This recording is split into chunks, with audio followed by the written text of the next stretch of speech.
Oh, nggak bisa Kita share, mulai. share screen ya? Halo? Kenapa? Nggak bisa share screen ini? Pak Jaki? Dimulai dulu aja Pak, dibuka sama Ibu moderator. Moderatornya buka dulu, moderator. Baik, baik Pak. Bismillahirrahmanirrahim. Assalamualaikum warahmatullahi wabarakatuh. Waalaikumsalam warahmatullahi wabarakatuh. Waalaikumsalam warahmatullahi wabarakatuh. Waalaikumsalam warahmatullahi wabarakatuh. Alhamdulillah, alhamdulillahirabbil alamin. Wa bihi nasta'in ala umuri dunya waddin. Wassalatu wassalamu ala asrofil anbiya'i wal mursalin. Sayyidina Muhammadin wa ala alihi wa sahbihi ajma'in amma ba'du. Yang saya hormati, dosen pembimbing mata kuliah literasi digital kitab kuning, Bapak Fairuz Ainun Naim LCMA, serta teman-teman tercinta kelas A, PJJ PAI IAIN Syekh Nurjati Cirebon. Marilah kita panjatkan puji dan syukur kehadirat Allah Subhanahu wa taala atas nikmat iman dan Islam serta kesehatan sehingga kita bisa berkumpul pada pertemuan tatap maya ini. Tak lupa sholawat dan salam kepada junjungan kita yang mulia Nabi Muhammad Sallallahu Alaihi Wasallam. Perkenalkan, saya Novi Nurhayati yang akan bertugas sebagai moderator pada hari ini. Teman-teman sekalian, pada diskusi kali ini akan ada dua pemateri yang akan memaparkan materinya. Yang pertama dari kelompok 5 dengan topik adab ketika matahari terbit sampai meninggi. Yang kedua dari kelompok 6 dengan topik adab mempersiapkan sholat. Adapun rangkaian acara yang akan kita lewati, yang pertama pembukaan, yang kedua penyajian materi, yang ketiga sesi tanya jawab, dan yang keempat penutup. Baiklah, untuk selanjutnya kita lanjutkan kepada penyampaian materi yang akan disampaikan oleh kelompok 5 kepada Bapak Opais Parman. Kami persilahkan. Assalamualaikum warahmatullahi wabarakatuh. Waalaikumsalam warahmatullahi wabarakatuh. Alhamdulillahirabbil alamin wa bihi nasta'in ala umuri dunya waddin. Shalatu wassalamu ala asrofil anbiya'i wal mursalin wa ala alihi wasallam. Saya mewakili kelompok 5 akan mencoba mempresentasikan materi pada pertemuan kali ini. Ini nggak bisa ini ya? Halo?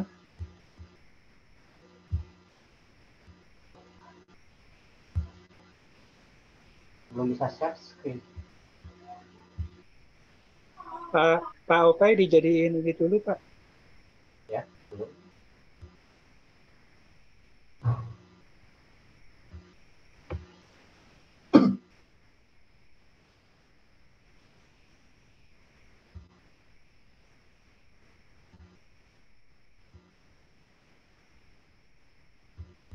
Ya, silakan Popoy, presentasi sudah disajikan ke host. Ya, terima kasih.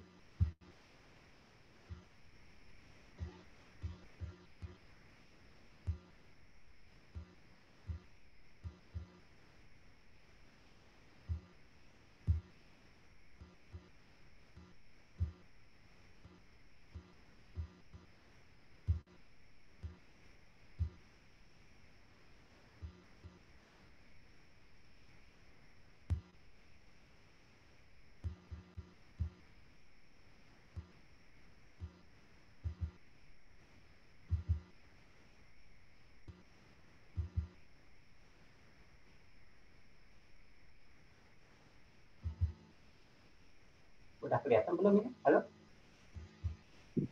Belum Pak, belum nampak.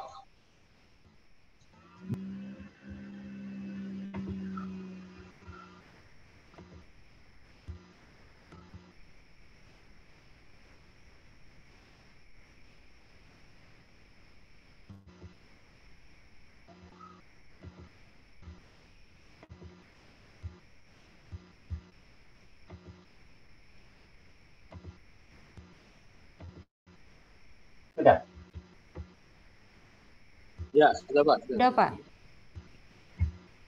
Baik, langsung saja. Bismillahirrahmanirrahim.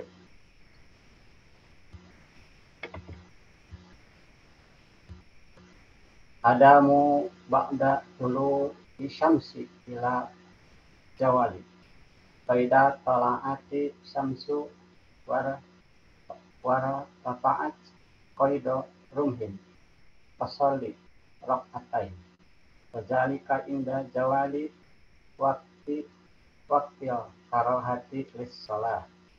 Fa innaha makruhatun min ba'di faridatu subhi ila rifa'ai syamsi. Faida adhan naru wa madha minha qaribun mir rubu'ihi. Fasalli salata duha arba'an au sitan au samaniya masna faqad tukilat hadhil a'dada kullaha ar-rasulillahi sallallahu alaihi wasallam. Adab setelah keluarnya matahari sampai bergeser ke tengah langit.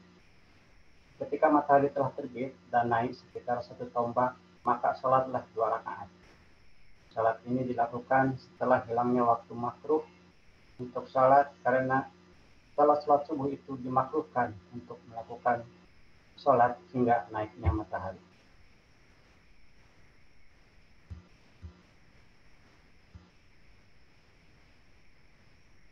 Ketika telah masuk waktu duhanya siang dan telah lewat sekitar 1/4 jam, maka sholatlah duha 4, 6, atau 8 dengan setiap rakaatnya salam. Hitungan ini semua telah dinukil dari Rasulullah Shallallahu Alaihi Wasallam. Wassalatu khairun kullaha faman sya'a falyastaqris faman sya'a falyaltaqili. Falaisa baina tulu'i samsi wa jawali ratibata mis salati ila hadihi. Fama fadola anhu min awqatilat faraka fihi arba'u halatin. Ula wahyal abdulu ang tasrifahu fi dolabul ilmu nahafi'a fitin dunal fudulil lazi akabban nasu alaihi wasamahu ilmah. Sholat semuanya itu baik. Barang siapa yang ingin memperbanyak, silahkan. Yang mau mempersedikit juga silahkan. Dan di antara keluarnya matahari sampai bergesernya dari tengah langit itu tidak ada sholat rawatib, kecuali sholat duha ini saja. Jika waktumu masih ada yang tersisa setelah sholat duha, maka dalam waktu ini ada 4 hal yang bisa kamu lakukan. Hal yang pertama adalah yang paling utama, yaitu menggunakan waktu tersebut untuk mencari ilmu yang bermanfaat bagi agama. Bukan pasal-pasal yang ditekuni oleh orang-orang yang kemudian mereka menyebutnya sebagai ilmu. Wa ilmun nafi'uhuma fajaridu fi hautika minallahi ta'ala. Fajajidu fi basironika fi uyubi nafsika. Wa yajidu fi ma'rifatika ibadati rabbika azza wa jalla. Wa yuqallilu min rabbatika fi dunya. Wa yajidu fi rabbatika fil akhirah. Wa yaftahu basiranaka bi'afati ta'malika hatta tatarraja minha. Wa yut'inuka ala maka idis syaytani wa gururi. Wa kaifiyati tabisihi ala ulama isu hatta ajja lahu limatillahi azza wa jalla wa sakhati haitsu malakut dunya fid wa tahujul ilma wasilatan ila ahdil amwali minas salati wa akli amwali au qati wal yatama wal masakin wa sarafa himmatahum tulula naharihim ila talabi jahi wal manzilati fi qulubil khalq wa tarrahum zalika ilal muraati wal mumarat wal munafasati wal mubah.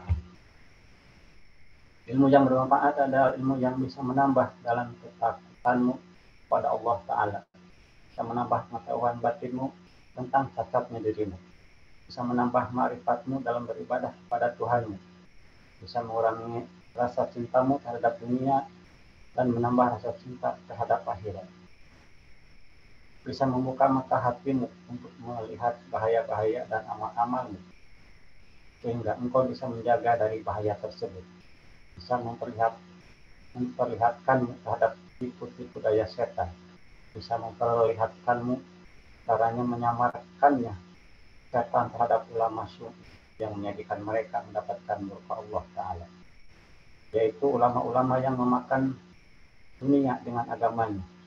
Mereka mengambil ilmu sebagai perantara untuk mendapatkan harta daya, memakan harta wakaf, anak yatim dan orang-orang miskin, dan mereka menggunakan waktu panjang siangnya untuk mencari pangkat dan derajat dari hati makhluk yang menjadikan mereka pamer, adu domba, berlebihan dalam ucapan dan juga sombong. Wahajal tani minal ilmin nafi'a qad jama'atihi di kitabi ihyahu kulumuddin fa in kunta min ahlihi fakas salatu wa'alamu bihi summa alamahu wa'du ilaih faman alima zalika wa amalu bihi summa alamahu wa da'a ilaiha fadzalika yaddi adiman fi malakutis samawati bisyahadati Isa alaihi salam. Ini adalah cabang ilmu yang bermanfaat. Kami telah mengumpulkannya dalam kitab Ihya Ulumuddin. Jika kamu termasuk ahlinya, maka pelajarilah dan amalkan, serta ajarilah dan ajaklah orang lainnya.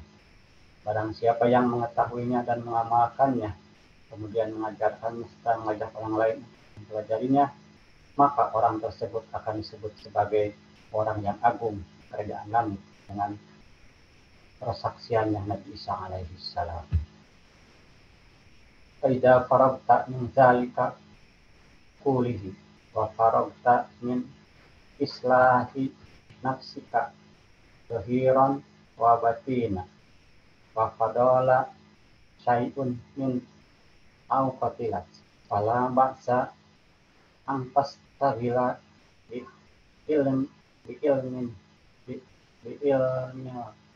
mabhadi minal fikri kita lipa bihil puru anna irata fil ibadah wa tariq qad tawassuti bainal khalqi fil husumati inda ikba bihim ala syahawat wazalika aidan ba'dal faraghi min hadhil muhimmati min zulmati farudiyah kifayah. Jika engkau telah menyelesaikan semuanya itu dan telah selesai juga dari memperbaiki ilmu dari segi lahir maupun batin dan masih ada tersisa waktu, maka tidak menjadi masalah jika kamu menyibukkan dirimu dengan mempelajari ilmu mazhab fikih agar mengetahui cabang yang langka dalam hal ibadah dan jalan pertengahan di antara makhluk, di antara permusuhan mereka jika mereka sedang tekun terhadap syahwat mempelajari ilmu tersebut setelah selesai dari perkara yang penting. Dari perkara yang penting tadi juga termasuk jumlahnya fardu kifayah. Fa'in da'atska nafsuka ila taraki ma kadarnahu minal awradi wal adkaris igolan bidalik fa'alam anna syaitanal la'ina qad dasa fi qadilat da'atuhi wa huwa hubbul mali wajah fa'iyyaka angtab tarobih fatakuna tuhkana lahu payuh lika summa yasoro minka. Jika nafsumu mengajak untuk meninggalkan diri dan bikin pikir yang telah disebutkan karena merasa berat misalnya, maka ketahuilah bahwa sesungguhnya setan yang dilaknat telah memasukkan penyakit yang disembunyikan dalam hatimu, yaitu penyakit cinta harta dan cinta pangkat. Maka berhati-hatilah dirimu jangan sampai tertipu karena setan akan menertawakanmu. Jika kamu rusak kemudian dia akan menghina. Wa in najabta faksaka maddatan fil auradi wal ibadat fakanat la tas kiluha kasalan anha walakin toharah batuka fi tahsili ilmin nafi'ah walam suri bihi illa wajahallahi ta'ala wad daral akhirah fadzalika afdalu min niwifili ibadati mahma sohat salakan niyyat walakinna faidalan tasihan fahiya ma'dinu bururil juhal wa majallatu aqdamir rijal. Jika engkau telah mencobai dirimu tentang wirid-wirid walaupun sebentar dan tidak merasa berat atau malas tetapi malah terlihat menyukainya untuk mendapatkan ilmu yang bermanfaat dan juga tidak mengharapkan kecuali karena zatnya Allah Ta'ala dan akhirat, maka itu lebih utama daripada ibadah-ibadah sunnah jika memang niatnya benar. Jika niatnya tidak benar, maka hal itu juga termasuk sumbernya tipuan bagi orang-orang bodoh dan juga tempatnya tergelincirnya kelapaan. Al-halatus saniyah Allah takdiru ala nahsilil ilmi nafi walakin tastabilu biwago'id fil ibadati minat diri wal qiraati wasyam watashbihati wassolawat fadzalika min darajatil adibinna wasiyari sholihin watakunu bidzalika aidon minal fahizin. Hal yang kedua, yaitu jika kamu tidak mampu untuk menghasilkan ilmu yang bermanfaat dalam agama, tapi kamu menyibukkan diri dengan tugas-tugas ibadah, misalnya zikir, bertasbih, membaca Quran, dan sholat, ini adalah derajatnya abidin, atau orang-orang ahli ibadah. Dan juga jalannya sholihin, orang-orang yang soleh, dan juga menjadi orang-orang yang beruntung, sebab zikir, tasbih, qiraah, dan sholat tadi. Al-hattatus salisatu angkas tagila bima yusilu bihi khairan ilal muslimin wa tudhilu minhu sururan ala qulubil mu'minin au tuyassiru bihil malas solihati lisolihi kahidmatil faqahai wasu iyatil muhakkikina wa ahli dini fattardudi fi as-solihi wasa'i fi ani qara'i wal masaki fattardudi ala mardo fil ibadah wa ala dana iji tasyi fakullu zalika afdalu minan nawafil fa inna hadhihi ibadatun wa fiha rifqun lil muslimin.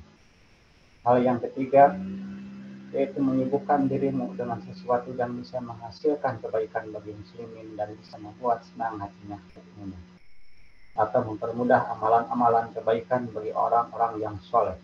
Contohnya seperti membantu para ulama, ahli fikih atau tasawuf, dan ahli agama yang meringankan kesibukan mereka dengan cara sedia, melayani mereka, atau memberi makan terhadap fakir miskin, mengunjungi orang-orang sakit, mengirim jenazah, dan semuanya itu lebih utama daripada ibadah sunnah, karena sesungguhnya hal-hal tersebut juga adalah ibadah dan juga terdapat manfaat terhadap muslim.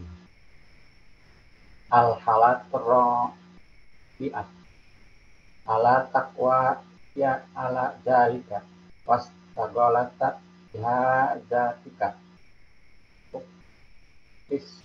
jaban ala nafsika wa ala jalika faqad salimal muslimuna minka wa aminu min lisanika wa yajidu wa yadika wa salimalaka dinuka Islam taratadika maksiyatan fatanala bidzalika darajati ashabil yamin ilam takum min ahlin narati ila maqamatis sabiqin. Hal yang keempat yaitu engkau tidak mampu terhadap semua yang disebut tadi, maka sibukkanlah dirimu dengan hajatmu, yaitu bekerja untuk dirimu sendiri atau untuk keluargamu. Hal ini bisa menjadikan orang muslim selamat darimu dan juga aman dari lisan dan tanganmu, dan selamat juga agamamu. Hal itu jika kamu tidak melakukan kemaksiatan. Dengan hal inilah engkau akan mencapai derajat syabul yamin, jika tidak termasuk orang yang ahli naik dalam tingkatan tadi itu. Wahazi aqallu darajati fi maqamati din wa ma ba'daha fahiya min marati syayatin wadzalika ba'atas tagila wa yadu billah bima yahdimu dina autuk di abdam min ibadatillah ta'ala fahadi berbatul halikin fa iyyaka an takuna di hadhihi tolaqata. Ini adalah derajat rendah dalam tingkatan agama, dan derajat setelah ini termasuk dalam 4 penggembalaan setan, yaitu kamu menyibukkan dirimu perlindungan hanya dari Allah dengan sesuatu yang bisa merusak agamamu atau menyakiti salah seorang hamba dari hamba-hambanya Allah Ta'ala.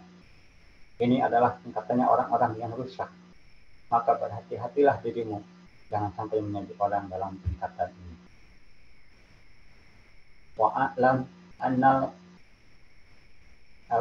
minal abada fi haqqi dinihi ala salasi darajah imma salimun wa huwa muktasiru ila ajai faraidi wa tarki ma'asi aw rabihun wa huwa mutattawi'u bil qurubati wan nawafil aw khasirun wa huwa muqasiru al-lawazimi fa ilam takdi an takuna rajihan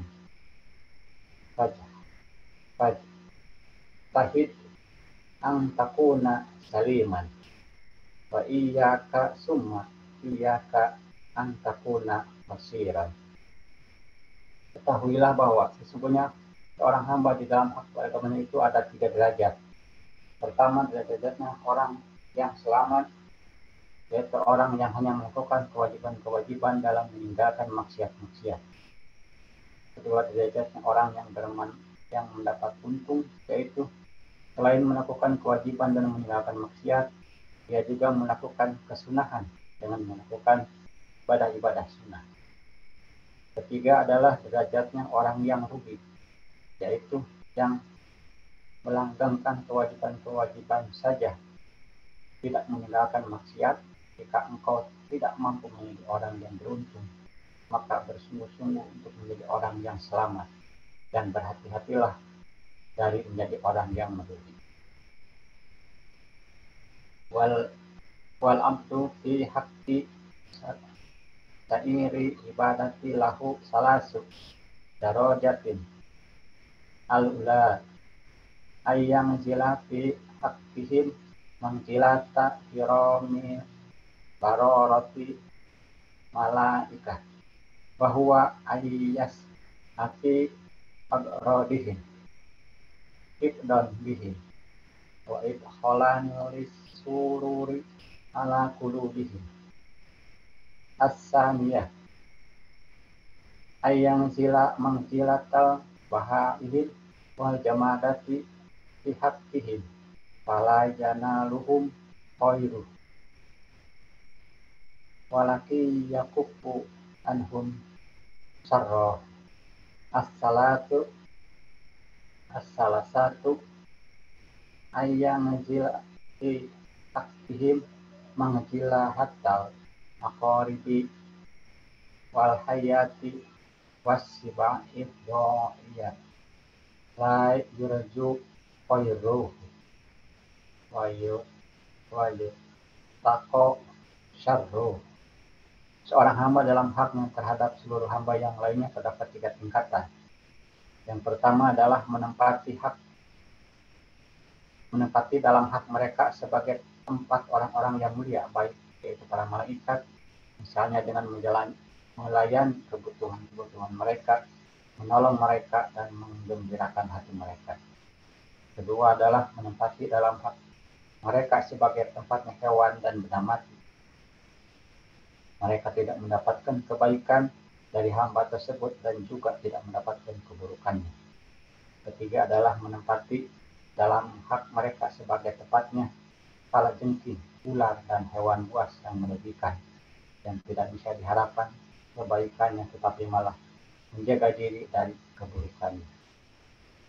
Baik, Pak Opay, mohon maaf. Terima kasih. Ya. Saya cut ya, karena ya udah beres Bu, kebetulan. Iya. Terima kasih Pak Opay untuk pemaparan materinya. Sebelumnya kepada teman-teman yang ingin bertanya, mohon disimpan dulu karena kita akan melanjutkan kepada pemateri kedua. Pak Nafis, apa sudah siap?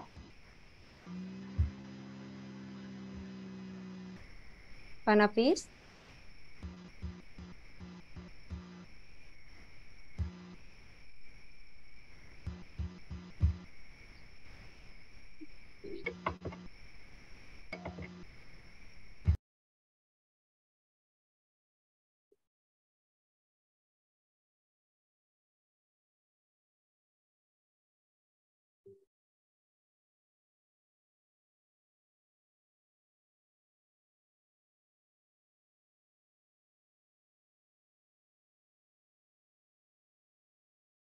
Pak Nafis sudah hadir belum?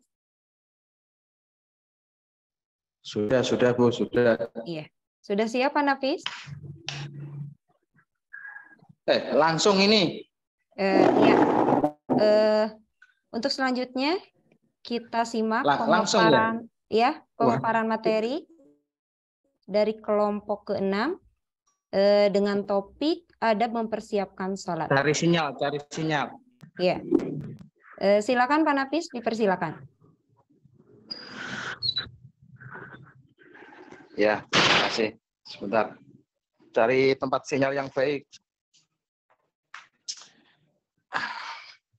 Gini aja ya. Dengar enggak? Sudah terdengar, Pak. Silakan. Oke. Assalamualaikum warahmatullahi wabarakatuh. Waalaikumsalam. Waalaikumsalam warahmatullahi wabarakatuh.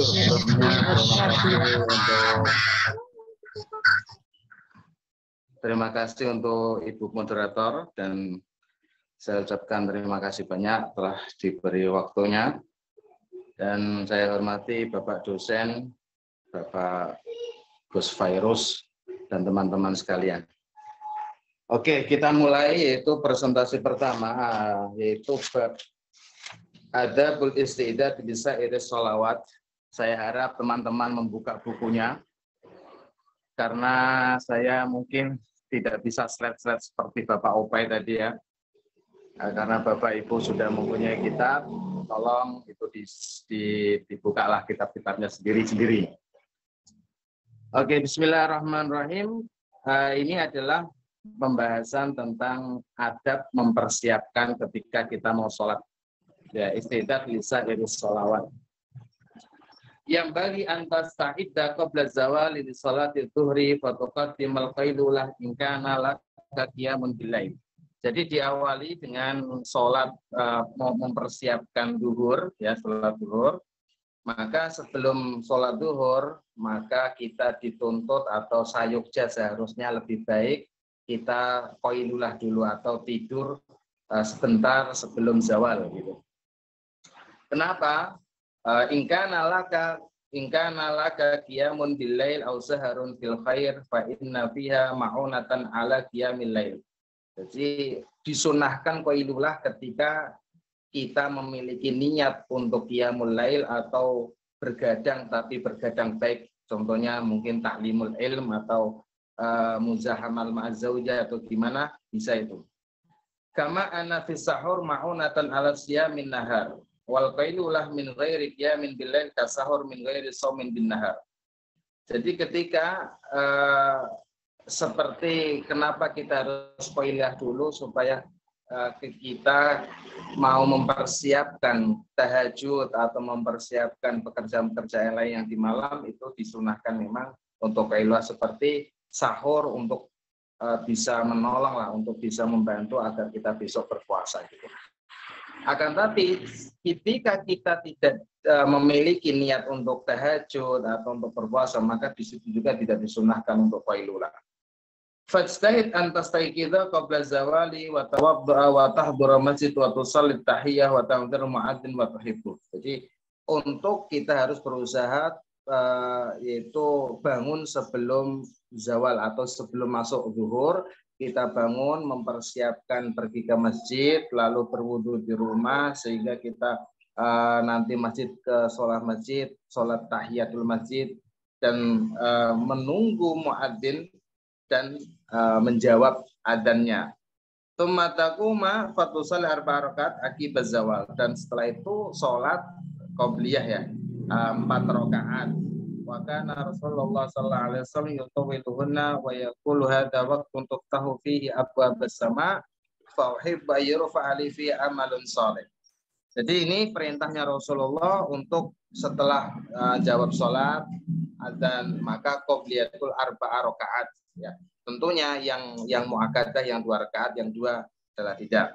Wa hadhi arba'un qabla dhuhri sunnatun muakkadatun. Nah, ini fa fil khabar anna man shallahunna wa asanu ruku'ahunna wa sujudahunna sallama'hu sab'una alfa malakin yastaghfiruna lahu ila lail. Karena dalam hadis ada siapa yang sholat di situ dan membagus artinya bersungguh-sungguh khusyuk dalam rukuknya, sujudnya, maka di situ malaikat sebanyak 70.000 malaikat mendoakan atau memintakan istighfar memintakan ampunan kepada Allah Subhanahu wa taala sampai malam. Kemudian tsumma sholli fardhu ma'al imam, kemudian jamaah dengan imam. Jadi untuk mempersiapkan sholat duhur saja itu ada persiapan yang perlu kita persiapkan gitu. Dari sholat qobliyahnya, dari sholat ba'diyahnya gitu. Tsumma sholli ba'dal fardhi raka'atain. Kemudian sholat setelah zuhur berjamaah 2 rakaat fahuma minar rawatib tsabitah, dan ba'diyah rakaat atau ba'diyah ini juga termasuk sholat sunnah rawatib. Wala tastagil ilal asri illa bi ta'allumi ilmin aw i'anati muslimin. Jadi jangan kau sibukkan diri Anda setelah sampai waktu sholat zuhur itu sampai masuk asar kecuali dengan bekerja atau mencari ilmu atau belajar atau au qiraatil Qur'anin, membaca Al-Qur'an, au sa'in fi ma'ashin tasta'inu bi ala dinika, atau bekerja ya, menerus melanjutkan pekerjaan kita.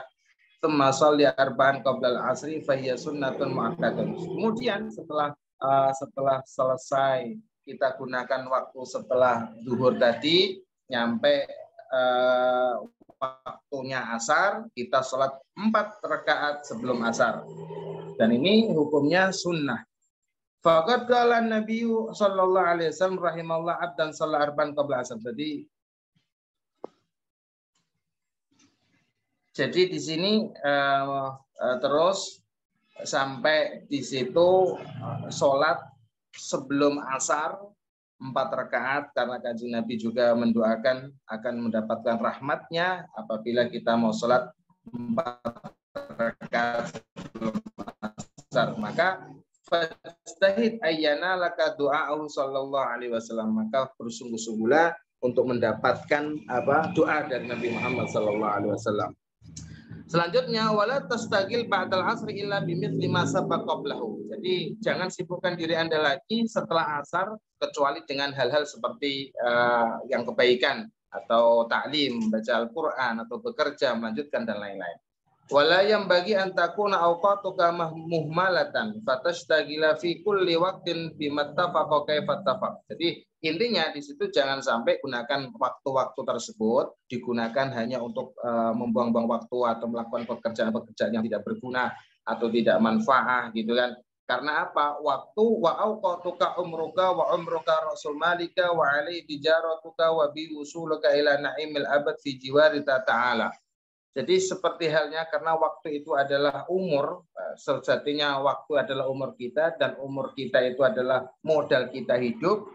Selagi kita ada modal, maka gunakan modal itu atau hidup itu, umur itu untuk melakukan hal-hal kebaikan supaya apa? Kita akan mendapatkan kenikmatan fi jiwarillahi ta'ala subhanahu wa ta'ala. Karena setiap fakulu nafsin min anfasika jauharun laki matalah. Jadi setiap nafas kita itu adalah ibarat mutiara yang tiada harganya. Jadi ketika kita hilang, idla badilalah, karena tidak ada gantinya. Faida fata fala audalah. Maka ketika itu hilang, maka tidak kembali sudah. Itulah yang namanya umur. Maka gunakan waktu-waktu itu dengan hal-hal yang bermanfaat, yang baik untuk diri kita sendiri. Nah di sini fala takun kalhamqa alladziina yafrahuna fi kulli yaumin bi ziyadati amwalihim ma nuqsani amarihim. Jangan sampai kita seperti orang-orang yang bodoh yang menganggap bahwa kebahagiaan itu tambahnya hari, tambah uang, tambah harta, sedangkan umur kita berkurang gitu kan ya. Fa ayyu khairin fi malin yazidu wa umrin. Terus apa kebaikan apa yang kita akan dapat? Harta kita bertambah kan tetapi umur kita berkurang gitu. Dan ini adalah walahan dari Imam Al-Ghazali rahimahullah taala. Fala tafrah illa bi ziyadati ilmin aw amalin fa innahu ma rafiqaka yasbahanika fil qabri haitsu yatakhallafu anka ahluka wa maluka wa waluka asdiqau. Jadi janganlah kau bahagia ketika ilmu dan harta sampean tidak bertambah gitu. Biziyadati ilmin au amal. Jadi kita berbahagia ketika setiap hari kita tambah ilmu dan mau melakukannya gitu. Karena apa? Keduanya itu akan menemani kita di alam kubur kita. Di mana orang-orang kasih kita akan meninggalkannya, ya anak kita, keluarga kita, harta kita itu akan meninggalkan semua kita. Tsumma idzan sarafati syams fastahid an ta'uda ilal masjid. Kemudian di sini masuk ke persiapan sholat maghrib gitu. Jadi setelah sholat maghrib sebelum ghurub syams maka pergi dulu ke masjid gitu. Wa tashtagila bitasbih wal istighfar, dan sibukkan diri Anda dengan istighfar maupun bertasbih. Fa inna fadla hadzal waqti ka fadli ma qabla tulu'i syams. Jadi keagungan waktu itu waktu qoblal ghurub seperti juga qoblal fajar gitu. Qabla tulu'i syams wa qabla.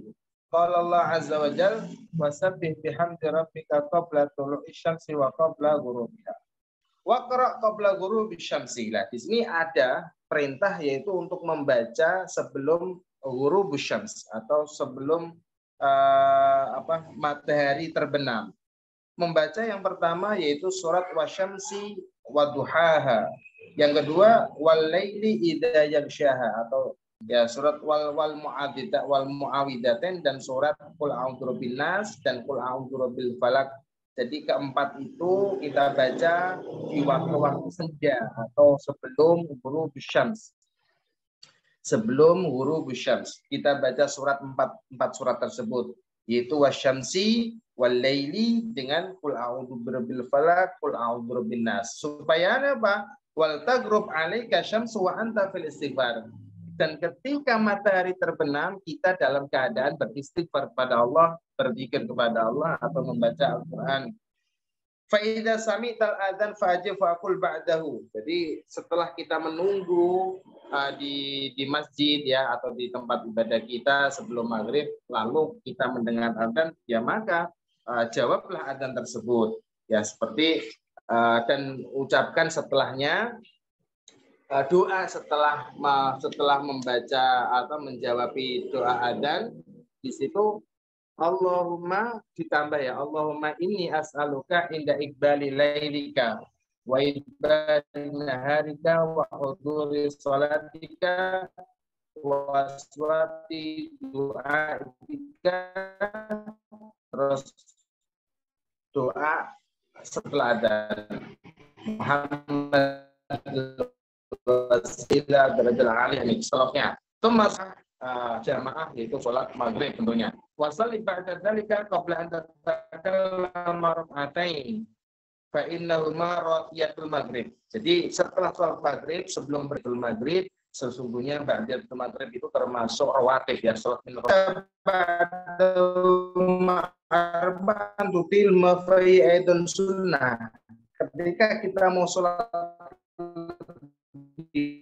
panjang daripada 2 rakaat itu bisa 4 rakaat disebut dengan sholat itu paling banyak 20 gitu. Itu wakilah para ulama menafsirkan semacam itu. Fa'in amkana antarika ilal isya wa tuhyiya bainal isya bis salah. Jadi ketika mampu ya maka iktikaflah di waktu-waktu itu sampai menunggu sholat isya. Nah, jadi hidupkanlah sholat isya bainal isya'ain atau di antara waktu maghrib dan sampai isya itu disibukkan dengan sholat, disebut dengan wirid-wirid ya. Wahya nasyiatul laili an awal nasyi wahya salatul awabin ya, salat awabin atau disibukkan dengan salat awabin atau disibukkan dengan ngaji atau disibukkan dengan yang penting hal-hal yang baik. Wa su'ilan Nabi sallallahu alaihi wasallam an qauli ta'ala. Jadi pernah kanjeng Nabi tanya dengan tafsirnya ayat Al-Qur'an tatajafa junubum anil mawadi' yaitu waqala ya salatu bainal isya'ain. Dan itu di antara yang dimaksud adalah sholat di antara 2 isya atau di antara maghrib sampai isya. Innaha latadhabu fi malaghatin nahar. Sesungguhnya sholat itu membuang ghaflah semasa di di siang hari. Wal mulaghat jam'ul mulghah wa huwa minal lagwi. Fa idza dakhala waqtul isya, dan ini mau masuk sholat isya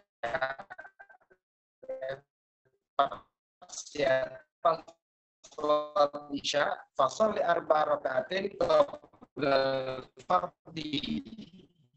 Jadi sholat qablatul isya 4 rakaat, 5 bainal adzan fa fadlun katsir dzalik. Dalam hadis inna du'a bainal adzan wal iqamah la yurad. Jadi di situ tidak 5 bainal adzan, adzan 2 maksudnya adzan maghrib dan adzan isya ya, adzan 2. Nah, di antara waktu itulah doa tidak akan ditolak oleh Allah Subhanahu wa taala. Kemudian tsumma sholil fardhu, salat isya berjamaah tentunya, fihi ma bi surah wa sholil ratibah rakaatain, ya. Salat rawatib ya ini ya. 4 rakaat tadi yaitu dibaca dalam qiraah setelah Fatihahnya, yaitu surat Alif Lam Mim As-Sajdah, yang kedua rakaat kedua surat At-Tabarak, yang ketiga surat Yasin, yang keempat dalam setelah surat Ad-Dukhan, ya surat Ad-Dukhan, fadzalika ma'thurun an Rasulillah sallallahu alaihi wasallam. Dan ini semuanya adalah anjuran dari Rasulullah sallallahu alaihi wasallam. Nah, berarti itu yang belum ya, qablatul isya. Wa sholli ba'dahuma 4 rakaat fa fil khabar ma yadullu alaihi idham min fadlihi. Ya, setelah itu juga kita harus sholat 4 rakaat lagi ya. Tsumma shallil witr ba'da dzalika bi taslimatain aw bi taslimatan, bitaslimatin. Setelah itu kita tutup dengan sholat witir 3 rakaat ya, atau dua rakaat sholat salatan dengan 2 salam dan 1 salam, artinya 2 rakaat lalu 1 rakaat gitu. Wa wahidah wa kana Rasulullah sallallahu alaihi wasallam yaqra'u fihinna bisabbi isma rabbikal a'la wa qul ya ayyuhal kafirun wa suratul ikhlas wal muawwidzatain. Jadi di dalam salat witir Kanjeng Rasul biasanya memerintahkan membaca surat-suratnya setelah Fatihah, yaitu rakaat pertama yaitu surat Al-A'la, yaitu sabbi isma rabbikal a'la. Yang kedua adalah rakaat kedua dibaca surat Al-Kafirun. Lalu yang 1 rakaat itu adalah Al-Ikhlas bersama Al-Muawwidzatain, yaitu Al-Falaq dan Al-Nas. Itu runtutan dalam surat witir. Selanjutnya, wa in kunta aziman ala qiyamil lail fa akhir witr. Nah, ketika kita memiliki azam nanti sholat malam gitu, maka lebih baik witirnya diakhirkan gitu. Liyakuna akhira sholatika bil lail, supaya jadi sholat witir itu adalah akhir dari sholat Anda sebelum tidur, atau di lailika, atau akhir sholat malam hari Anda itu sholat witir. Tsumma ishtagil ba'da dzalika bimudzakarati ilmin aw mutala'atil kitabin. Kemudian setelah sholat witir tadi ya, sholat isya, ba'diyatul isya, kemudian ditutup dengan witir, maka setelah itu kita sibukkan diri kita dengan mudzakarah ilmu, belajar, atau mutala'atul kitab, ngaji ya, buka kitab dulu ya. Terus jangan sampai tumastagil ba'da dzalika bimudzakarati wala tastagil bil lagwi wal la'ibi fayakuna dzalika khatima a'malika qabla naumika fa innamal a'malu bi khawatimiha. Dan jangan sampai kita gunakan waktu itu sebelum tidur kita gunakan untuk lahu, bermain, tonton handphone. Biasanya kita itu ya. Jadi mudarosah dulu, ya, main apa gitulah. Jangan sampai kita sebelum tidur, intinya kita gunakan waktu itu untuk tidak berzikir kepada Allah Subhanahu wa taala. Maka dari itu sebelum kita masuk ke bab adabun naum, di situ disarankan ya, kalau bisa memang sebelum tidur kita harus melakukan amal-amal yang baik. Karena apa? Kata tadi al-innamal a'malu bi khawatimiha, karena yang dihitung adalah akhir dari kita tidur. Sebelum tidur itu apa, pekerjaan apa yang kita lakukan. Nah, nanti setelah witir kita bersolat witir, lalu murojaah. Setelah murojaah kita bermain-main lah. Yang bermain-main itu yang dihitung di akhir amal kita. Nah, inilah makanya kita harus berhati-hati. Kita harus intabih ya, kita harus mengingatkan diri kita sendiri memang begitu.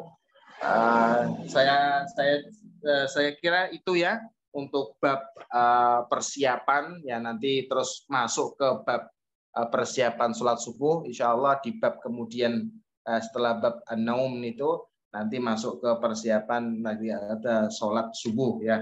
Jadi itu Bu, Bapak, Ibu yang mungkin saya presentasikan hari ini, dan mohon maaf berisik sekali di sini. Ya, mungkin saya cukupkan. Mungkin ada pertanyaan, silakan kita diskusikan. Nanti kita minta dari keterangan dosennya ya, Bapak Fairuz. Semoga menambahkan keterangan-keterangan yang kami utarakan. Cukup sekian. Terima kasih. Saya kembalikan ke moderatornya. Assalamualaikum warahmatullahi wabarakatuh. Waalaikumsalam warahmatullahi wabarakatuh. Baik, terima kasih Pak Nafis atas pemaparan materinya. Demikianlah pemaparan materi yang telah disajikan oleh kedua pemateri pada hari ini. Selanjutnya kita mulai sesi diskusi.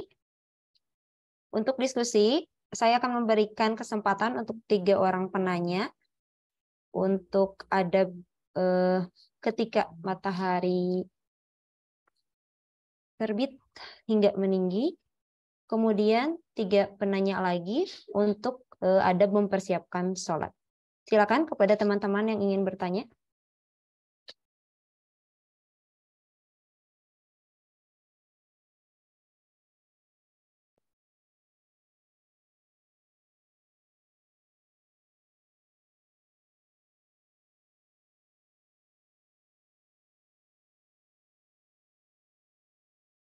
Bu Mulyani. Silakan Bu Mulyani. Assalamualaikum warahmatullahi wabarakatuh. Waalaikumsalam warahmatullahi wabarakatuh. Ina.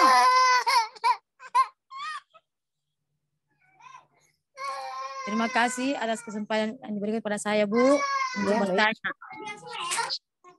Yang saya ingin tanyakan tentang sholat. Pertama, apakah sholat itu seumpama kita sholat duhur, tapi kita ada sesuatu kita mau ke jalan ke jauh, tapi kita lambat lakukan sholat duhur itu.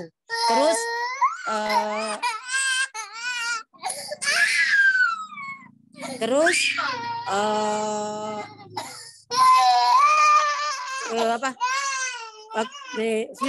udah lama lagi masuk waktu azhar.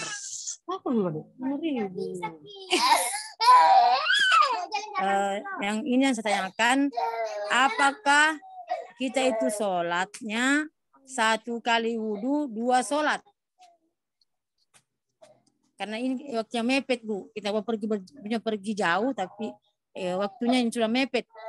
Apakah boleh? Apakah itu boleh kita sholatnya itu lakukan 1 kali sholat? Sholatnya itu kita 1 kali saya wudhu 2 sholat fardu. Baik.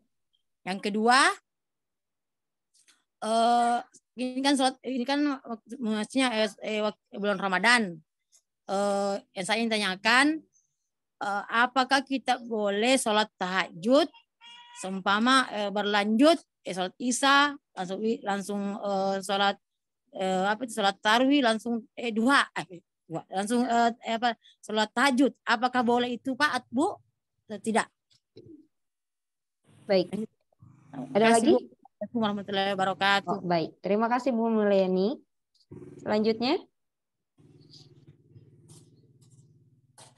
yang ingin bertanya silakan, boleh mengacungkan tangannya. Assalamualaikum. Waalaikumsalam warahmatullahi wabarakatuh. Silakan Bu Ero. Iya, yang mau saya tanyakan ialah batas akhir waktu sholat witir itu jam berapa? Ya, terima kasih. Assalamualaikum warahmatullahi wabarakatuh. Waalaikumsalam warahmatullahi wabarakatuh. Ada lagi 1 orang penanya lagi, boleh?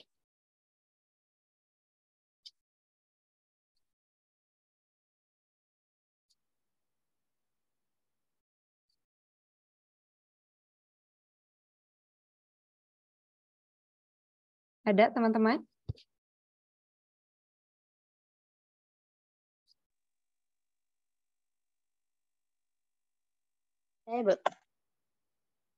Silakan.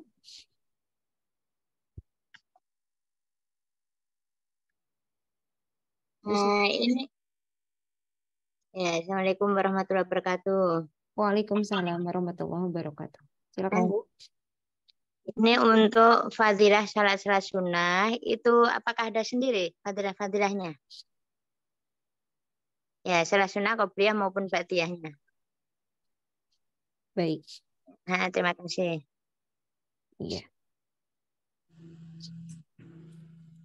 Baik, untuk kelompok 5 sudah ada 3 pertanyaan yang sudah saya tulis. Pertama, dari Bu Mulyani tadi, apakah sholat zuhur, maksudnya Bu Mulyani yang sedang melaksanakan perjalanan jauh ya Bu?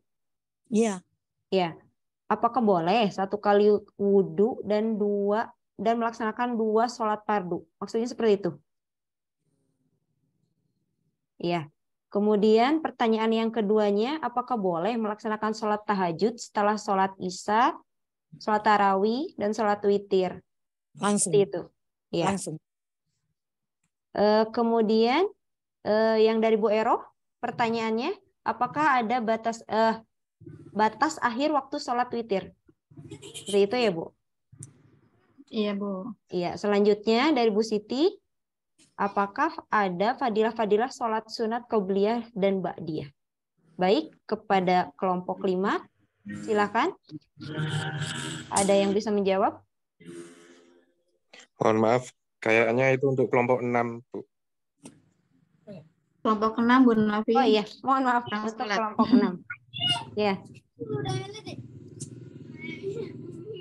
Silakan, kelompok 6. Dia jam. Ini langsung dijawab, Bu. Boleh Pak Nafi, silakan.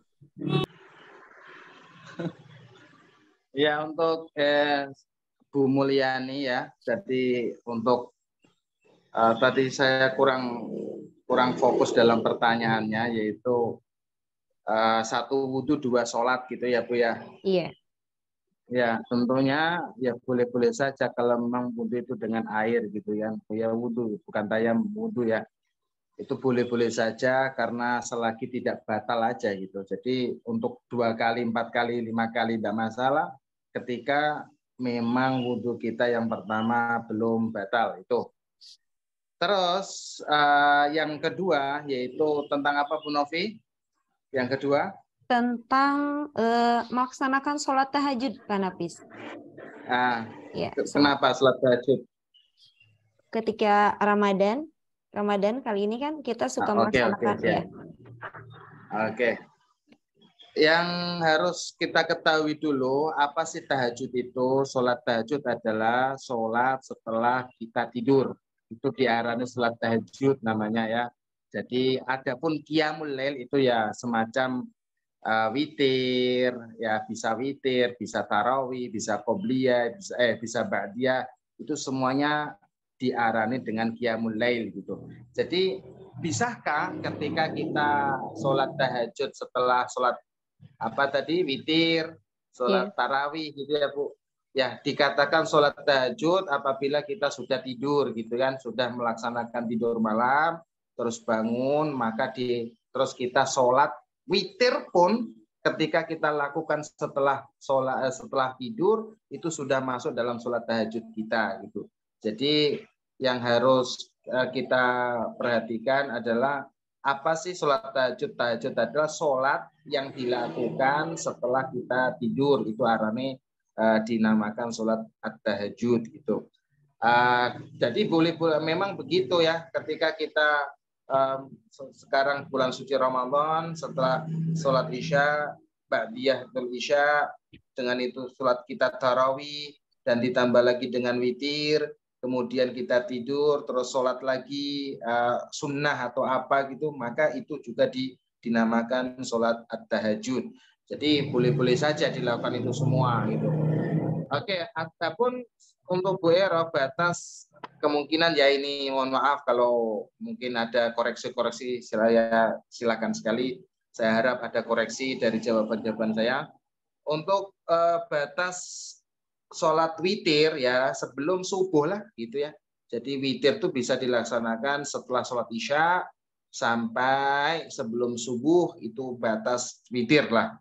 Ya, ada yang melaksanakan jam 3:30 mungkin, atau sebelum subuh, sebelum masuk fajar shodiq lah biasanya gitu.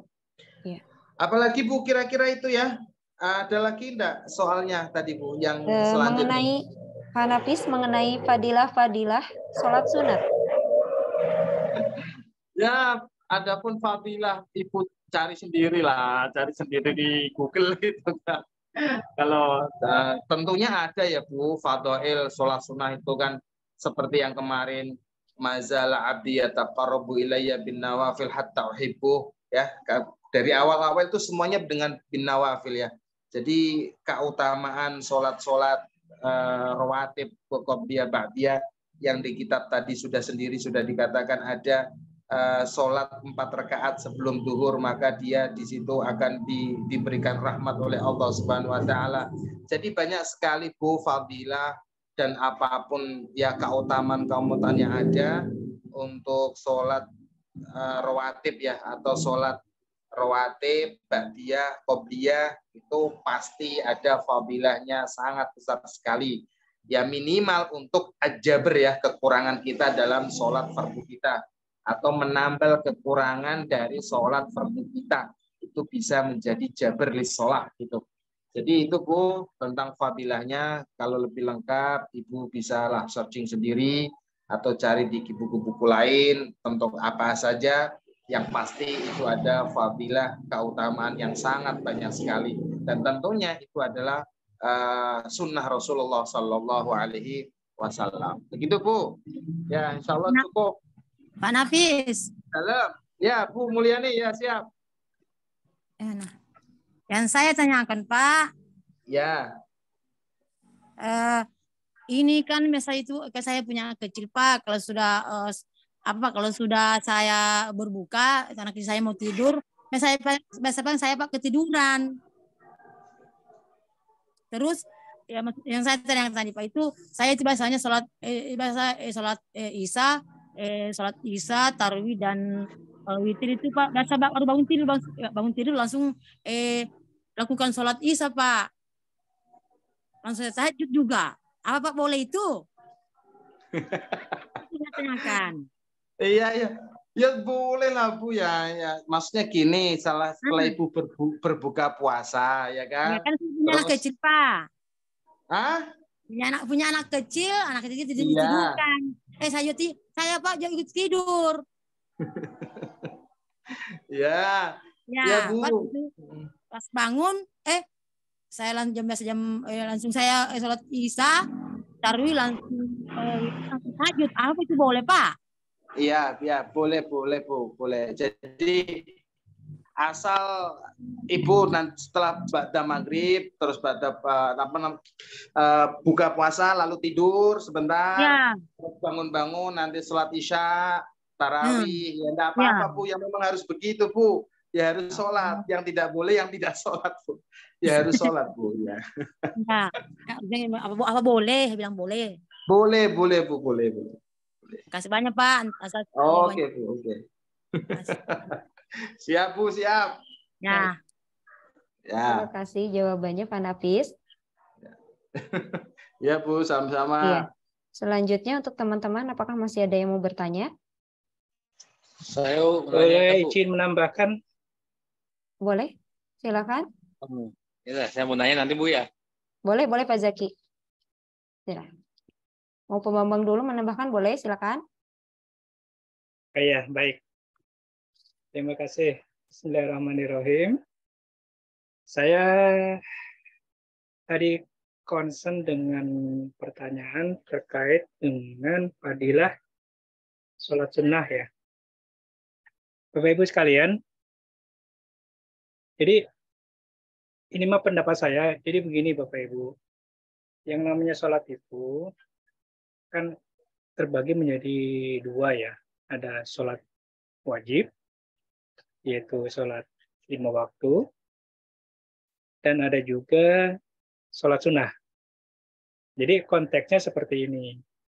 Ketika sholat wajib itu kita lakukan, dan itu mah udah sebuah kewajiban ya, kewajiban. Cuman terkadang yang namanya manusia mah di satu sisi ketika kita sedang melaksanakan sholat ada aja gangguan, sehingga yang harusnya sholat itu harus khusyuk, tawadu, kemudian substansi dari sholat itu dapat ya, semata-mata ingin memberikan laporan kepada Allah sebagai Sang Khalik.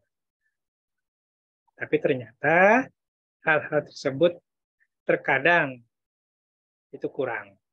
Maka sholat sunnah itu bisa berfungsi sebagai istilahnya tambal sulam. Gitu. Jadi menambal dari sholat-sholat wajib kita ini yang mungkin dianggap oleh Allah kurang khusyuk atau kurang afdol lah gitu. Nah, terus berikutnya, jadi begini Bapak Ibu, saya ingin menganalogikan sholat itu dengan kita mengenal contoh di kelas A. Kita sedang melakukan pembelajaran atau mata kuliah literasi kitab kuning. Ketika kita selalu atau sering berkomunikasi terutama dengan Gus dosen ya, istilah Kang Mas Nafis itu Gus dosen. Mohon izin Pak dosen. Di kelas A disebutnya Gus dosen. Jadi artinya begini.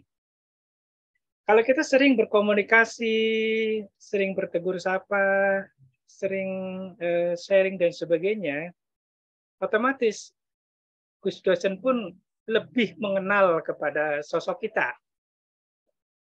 Gitu tuh. Nah, sholat sunnah pun sama posisinya. Jadi kalau kita sering laporan ya, di luar sholat-sholat yang wajib, itu artinya kita sedang mencari posisi di depan Allah. Gitu. Supaya apa? Supaya kita ini lebih dekat dengan Allah. Sama halnya ketika kita selalu berkomunikasi dengan Pak dosen, itu berarti kita sedang mendekatkan diri kita kepada beliau. Itu analoginya seperti itu. Ya, kurang lebihnya. Monggo yang lain barangkali ingin menambahkan. Terima kasih Bu Novi, moderator kita. Sama-sama Pak Bambang. Sama-sama Pak. Silakan Pak Zaki. Mau bertanya? Ya, saya mau bertanya. Pak Nafis ya khususnya. Mohon penjelasan dari Pak Nafis tentang sholat sunnah muakkad. Apakah ada yang disebut dengan sholat sunnah muakkad dan berapa rakaat sholat sunnah muakkad itu? Baik. Terima kasih. Jelas Bu pertanyaan Bu? Iya. Jelas Terima kasih Pak. Bu. Baik. Pak Nafis, ada pertanyaan lagi untuk kelompok 6? Ya, Pak. Oke ya. Iya, Jadi, silakan. oke. Ya Bu. Gini, menanggapi percaya muakkadah, ada yang ghairu muakkadah itu tentunya, dan itu tertutur dalam kitab-kitab fikih lah. Ya, sedangkan yang muakkadah ya, yang muakkadah biasanya qobliyah ba'diyah itu ada ba'diyah. Yang pertama kita mulai dari maghrib lah, 2 rakaat setelah maghrib. Oke, 2 rakaat setelah isya, 2 rakaat sebelum subuh, 2 rakaat sebelum zuhur, 2 rakaat setelah zuhur, dan 2 rakaat sebelum asar. itu muakkadah ya, Dan? Yang sebelum asar itu muakkadah. Yaitu ya. Jadi Pak Zaki, ada kita mulai dari tadi apa? Maghrib ya. Maghrib, ba'diyatul maghrib 2 rakaat, ba'diyatul isya 2 rakaat, terus qobliyatus subuh 2 rakaat, terus baru subuh Pak, zuhur ya. Sebelum zuhur 2 rakaat, setelah zuhur 2 rakaat, sebelum asar 2 rakaat. Itulah sholat sunnah muakkadah. Selain itu, Jadi ada 10 rakaat ya? apa? 10 rakaat ya? Ya, 10 rakaat. Jadi ada Itu 10 muakkadah. rakaat. Oke, Pak Zaki. Tuh, tadi kan ada yang Makasih, qobla Kiai. zuhur 4 rakaat, Makasih, Ustaz. ya, yang dua muakkadah, yang 2 tidak, gitu Pak Zaki. Oke, Pak Zaki ya, gitu ya. Terima kasih, Ustaz. Halo. Gimana Pak Zaki? Pak. Baik, terima kasih Pak Pak. Nafis. Masih ada Oke. tanya, Bu? Ya. Masih Baik ada waktu teman-teman. bertanya? Kenapa Bu Muli? Masih ada waktu untuk bertanya? Mungkin saya akan berikan kesempatan kepada Bapak Yang lain dosen, dulu, yang lain Pak dulu. dosen, ya yang lain dulu Bu. Atau mungkin Bapak dosen mau berkenan menambahkan?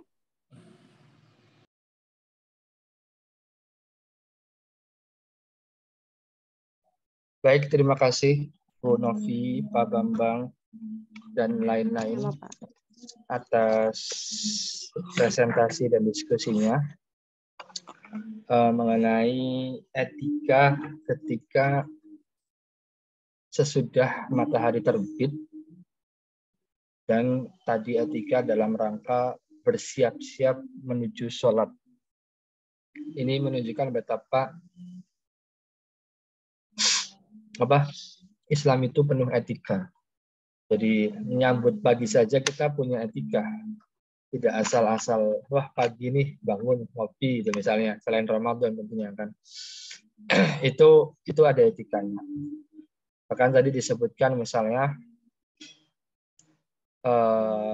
sebelum atau menyambut pagi itu, ketika menyambut pagi itu idealnya ya Bapak Ibu, itu kita sholat duha. Di sini dijelaskan boleh 2, 4, 6, 8. Ya. Al-Ghazali bahkan kan kalau menurut sunnah itu kan sholat duha itu paling sedikit itu 2 rakaat, paling banyak itu 12. Nah, kita tinggal memilih sesuai dengan kemampuan kita dan keadaan kita. Jika kita adalah misalnya orang yang sibuk berbisnis atau berdagang, dalam artian aktivitasnya padat, cukup 2 saja Bapak Ibu. Seorang pedagang itu misalnya cukup 2 saja. Jika agak longgar ya 4. Jika longgar ya 6. Bahkan kalau waktu luang ya 8 atau 12. Tapi paling tidak begini Bapak Ibu. Seumur hidup kita pernahlah sholat duha 12 rakaat. Sekali saja minimal, itu nggak apa-apa. Sekali dalam seumur hidup kita pernah sholat duha 12 rakaat. Capek, pasti capek. Tapi kan kalau pagi misalnya kita habis sarapan, jadi ada tenaga. Jadi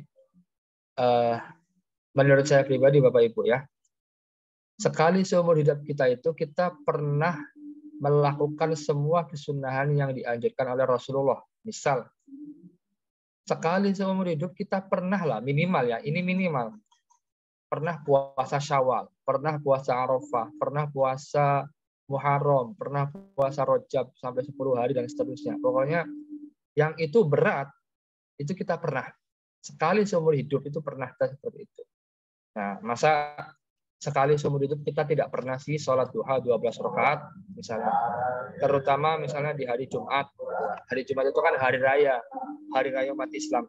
Maka pernahlah kita di hari Jumat itu seperti itu. Nah, di sini Al-Ghazali misalnya mengatakan walaisa bainat tulu'i waz zawali ratibatun minas shalawati illa hadhihi. Antara terbit matahari sampai matahari meninggi itu tidak ada salat rawatib atau salat yang mengiringi salat kecuali tadi salat duha tadi. Ya. Dan di waktu-waktu ini, di waktu tulu'i syamsi sampai zawalus syamsi itu, kita itu paling tidak menjadi salah satu dari 4 keadaan ini. Yang pertama, wahiyal afdal antasrifahu ila talabil ilmi. Di pagi hari sampai zawalus syams itu kita menghabiskan waktu untuk thalabul ilmi an-nafi' fid din, yang bermanfaat dalam masalah agama. Itu yang pertama.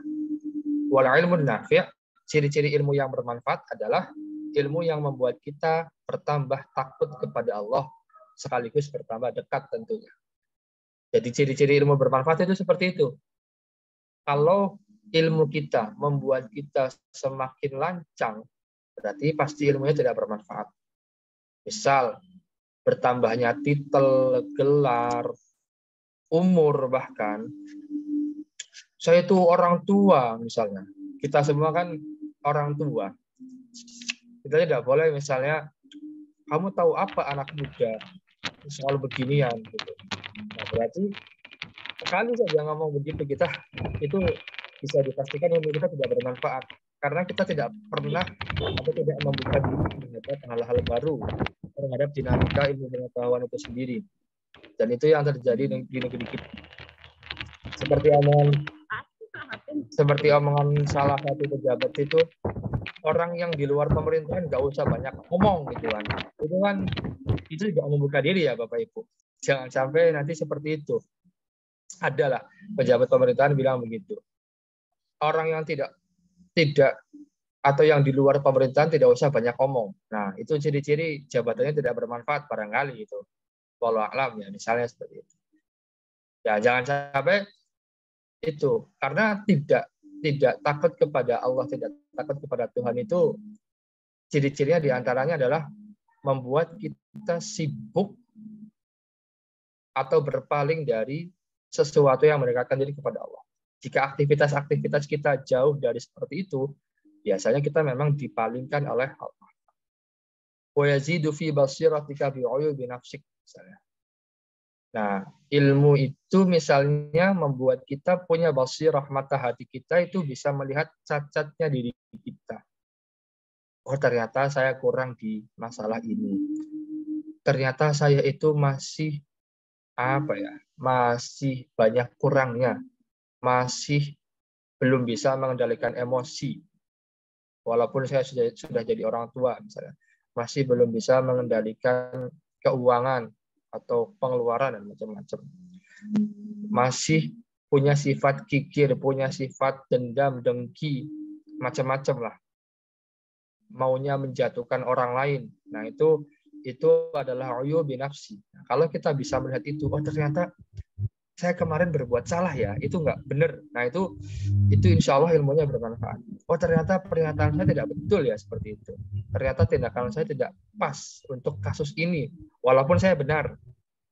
Misalnya begitu.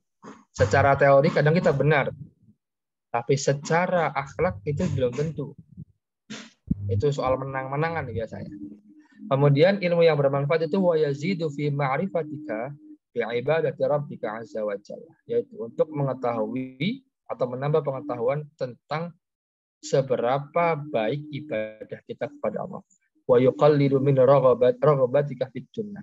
Nah, ini yang juga termasuk intinya adalah kalau ilmu kita bermanfaat, kita akan sedikit demi sedikit mengurangi kecintaan kita kepada dunia.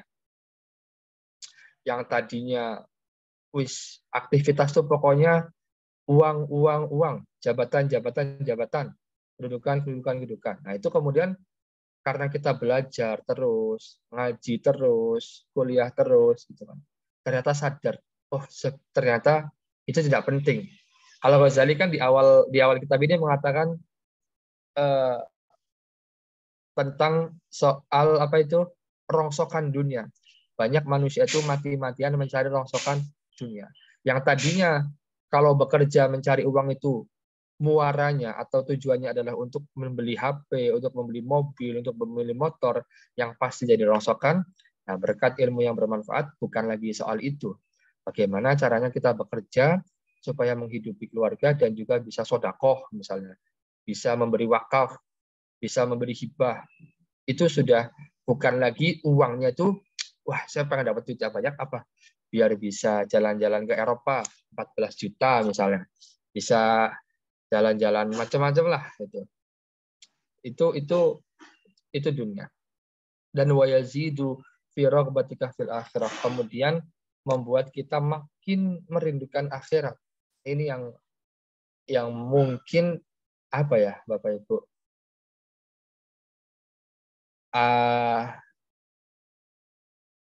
Perasaan ini harus terus-menerus digali setiap hari. Dalam artian ya tadi, bagaimana kita bisa akhirat itu ya apa namanya, dunianya disedikitkan. Contoh begini, apakah kita mencintai seseorang itu karena orangnya?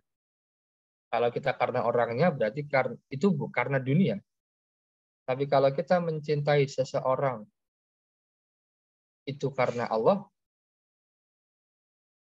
beda. Misalnya bukan karena ingin bukan karena ingin dia lepas dari diri kita, tapi karena Allah yang memerintahkan kita mencintai dia.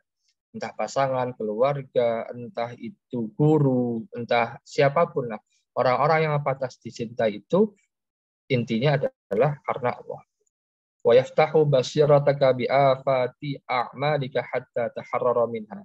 Dan membuka mata hati kita bahwa perbuatan-perbuatan kita itu seringkali menimbulkan malapetaka, menimbulkan kerusakan.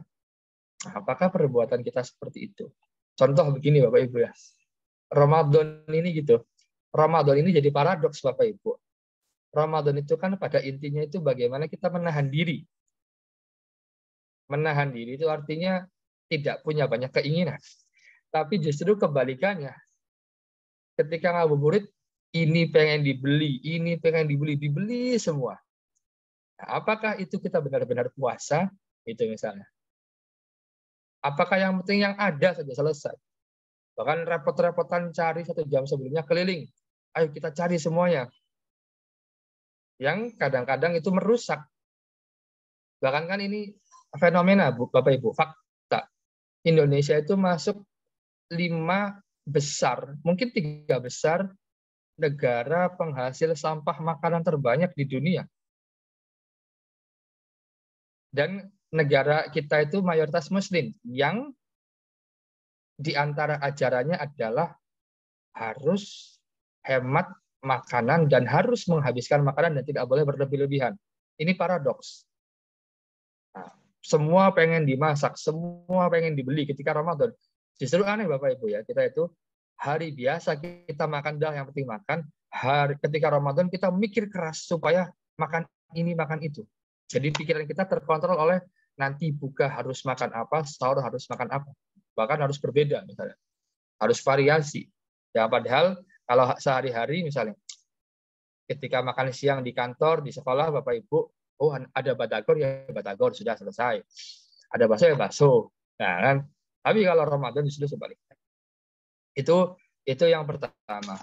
Yang kedua, misalnya al-halatus tsaniyah, kalau kita tidak bisa menjadi orang yang mencari ilmu di waktu itu, alla taqdiru ala tahsilil ilmin nafi', walakin tashtaghilu biwadha'ifil ibadat min adz-dzikri wal qiraah wat tasbihat was salat.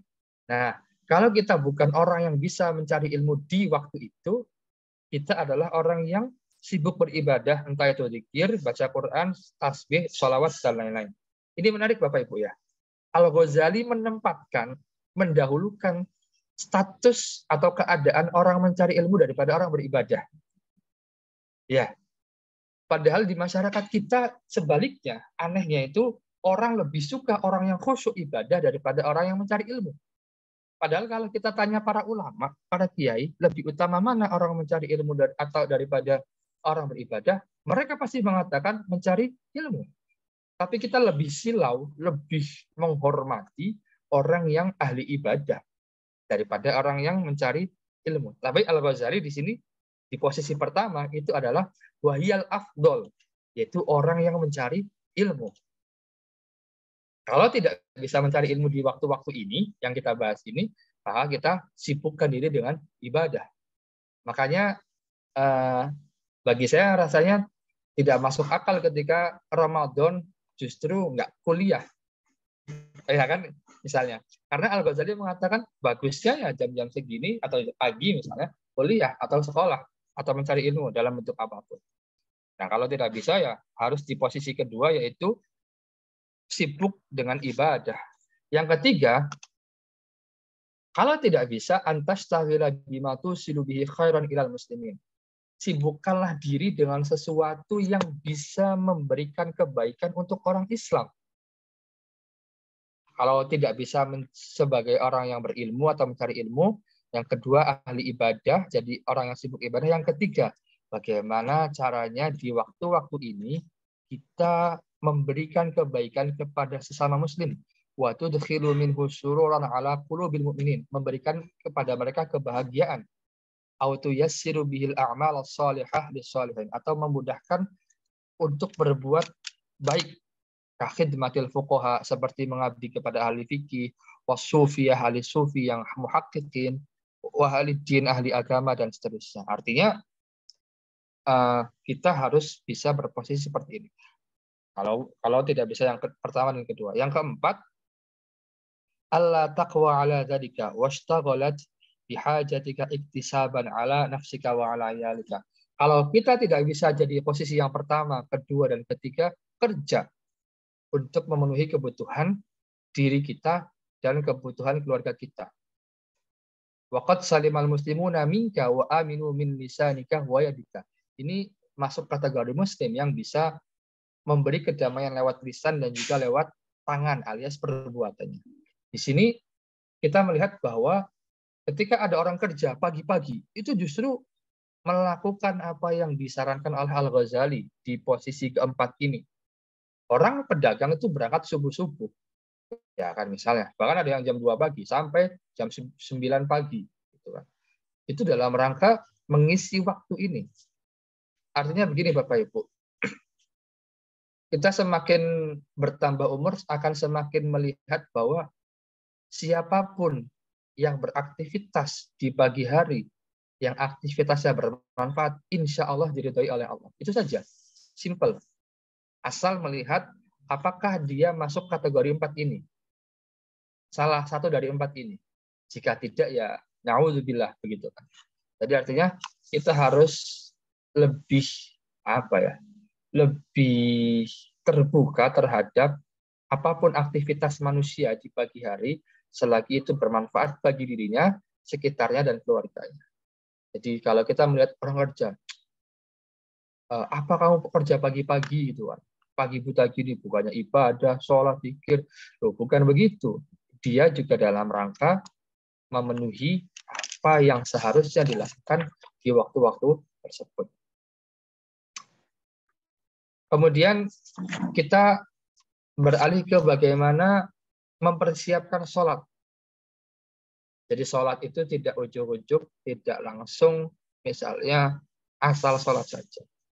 Di sini misalnya, kalau bisa kita qailulah, tidur menjelang siang. Kalau kita pengen qiyamul lail, baiknya qailulah. Atau pokoknya kalau tidak qailulah, ya berbuat apapun yang baik. Fajtahid antastayqidha qabla zawal. Pagi hari itu usahakan bangun sebelum subuh. Wa tatawaddu'a wa tahdhural masjida wa tusalliyat tahiyyah.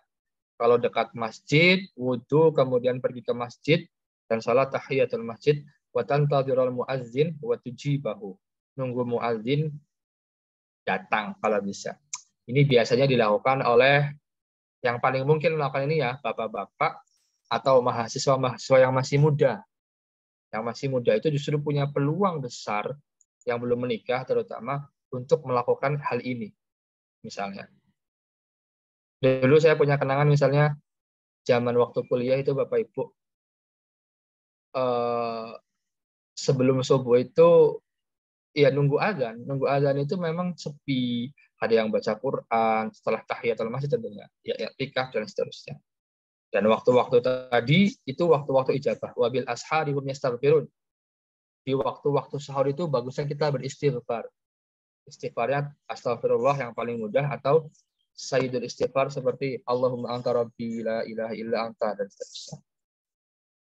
Kemudian kalau subuh ya qabliyah subuh. Kemudian di sini Al-Ghazali mengatakan kalau bisa zuhur itu qabliyahnya 4 rakaat. Kalau bisa, kalau tidak 2 rakaat saja. Sebab juga sholat asar, sholat qobliyah asar itu afdolnya 4 rakaat, tapi 2-2. Kemudian sholat jamaah dan seterusnya. Wala tastaghir ilal asri illa bita'allumi ilmin aw i'anati muslimin. Kemudian misalnya setelah sholat zuhur jangan berbuat atau melakukan aktivitas kecuali yang bermanfaat seperti belajar atau menolong orang muslim au qira'ati Qur'anin au sa'yin fi ma'ashin tasta'inu bihi 'ala dinik, atau melakukan aktivitas untuk penghidupan kita. Summa sholli arba'an qabla al-'asri, kemudian salat sunnah 4 rakaat sebelum asar, fa hiya sunnatun muakkadatun. Faqad qala Nabi rahimallahu 'abdan shalla arba'an qabla al-'asri. Lagi-lagi nih Bapak Ibu. Sekali seumur hidup paling tidak kita pernah lah salat qobliyah zuhur dan asar 4 rakaat. Sekali saja. Ya, dari sekian puluh tahun umur kita, itu paling tidak kita bisa melakukan hal itu. Dan intinya begini Bapak Ibu, tadi ada pertanyaan bagaimana soal sholat tadi, ketiduran macam-macam, witir, tahajud bagaimana. Intinya begini, Nabi itu gampang.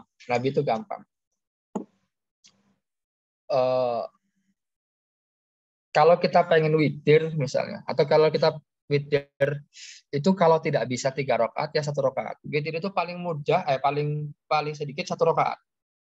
Paling banyak 11 rakaat. Kalau tadi misalnya kita adalah orang yang sibuk, ibu-ibu misalnya orang yang sibuk. Boleh kok misalnya ada yang mengatakan boleh kok witirnya nggak langsung setelah Isya gitu. Atau tidur dulu gitu, boleh. Bahkan sebagian ulama mengatakan, contohnya misalnya Hanafiyah, itu afdolnya sholat isya itu di akhir waktu. Ini untuk menunjukkan bahwa ada waktu-waktu itu. Kalau misalnya ibu-ibu misalnya kecapean atau ibu-ibu lagi hamil gitu kan. Pokoknya lelah lah secara fisik. Dari sholat maghrib kemudian ke sholat isya. Misalnya harus bolak-balik kamar mandi gitu kan, capek. Bisa loh misalnya tidur dulu kemudian jam 3 bangun, sholat isya, sholat witir, kemudian tahajud juga boleh. Boleh seperti itu. Boleh. Kalau tarawih ya silakan. Tapi tarawih itu ada yang mengatakan boleh sendirian, tapi afdolnya ya jamaah. Tapi kalaupun tidak tarawih tidak apa-apa. Toh itu misalnya itu sunnah gitu kan. Jadi bahkan begini, Rasulullah itu di hadis Arba'in Nawawi itu ketika ada orang bertanya, apakah saya cukup syahadat saja, sholat, zakat, puasa, haji, cukup. Tidak ngapa-ngapain lagi, cukup. Cuma sholat yang difardukan saja cukup. Tapi tadi kita melakukan kesunahan-kesunahan itu dalam rangka mendekatkan diri kepada Allah dan dalam rangka menabung di akhirat. Kalau kita tidak punya tabungan, tidak punya tumbuhan di sana, tidak punya hasil yang lebih dari yang biasanya. Jadi intinya kalau kita bisa witir 11. Ya itu lagi-lagi sekali seumur hidup kita pernah lah witir 11 rakaat. Nah, itu kan. Selain Ramadan ya tentunya. Kalau Ramadan wajar gitu misalnya. Tahajud misalnya. Ya tahajud itu bagusnya setelah tidur. Nah yang melakukan gimana misalnya bapak-bapak. Ada yang mengatakan boleh kok tahajud walaupun belum tidur gitu. Boleh. Intinya kan sesuai definisi itu yang penting dia mulai. Jadi itu yang paling penting ya Bapak Ibu. Silakan jika ada pertanyaan. Bapak Ibu sekalian, dibuka lumayan 10-15 menit.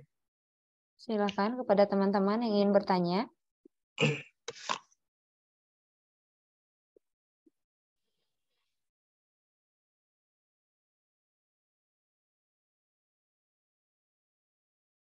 Bebas. Mungkin saya Pak dosen. Silakan.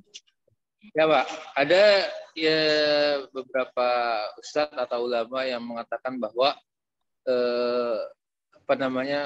jangan menyia-nyiakan waktu beribadah di bulan suci Ramadan. Ya. Contohnya tarawih gitu ya. Ya. Jangan usahakan harus kita melaksanakan sholat tarawih gitu ya.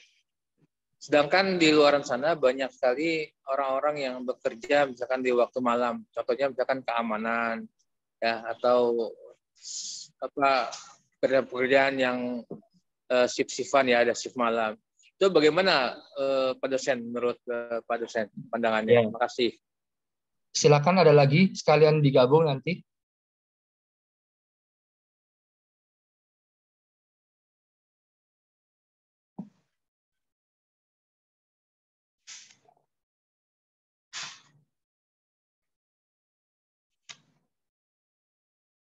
Yang lain?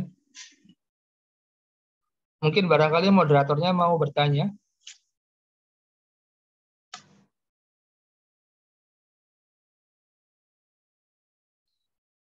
Bapak Bambang, Pak Zaki.